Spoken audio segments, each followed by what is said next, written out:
Jom kita tengok satu cerita ni. Penting tau sebab ia pasal maklumat peribadi kita. Ini kisah Hajar. Cuba tengok betul-betul apa yang dia buat dan apa jadi lepas tu. Mula-mula Hajar ambil gambar selfie dalam bilik dia. Dia ni memang suka bergambar.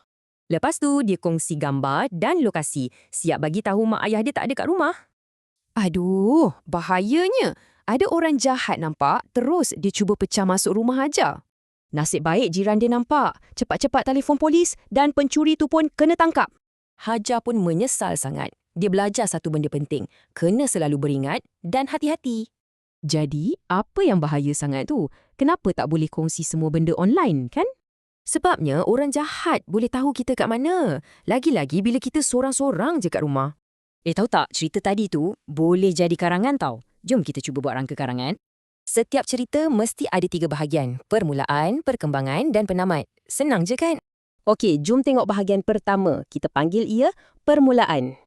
Untuk permulaan, kita kenalkan watak. Macam Hajar ni, dia tengah buat apa? Ambil selfie kan? Seterusnya, bahagian perkembangan. Dekat sinilah cerita jadi makin cemas. Dekat sini, kita cerita apa yang jadi. Dia kongsi maklumat, pencuri datang dan polis tangkap.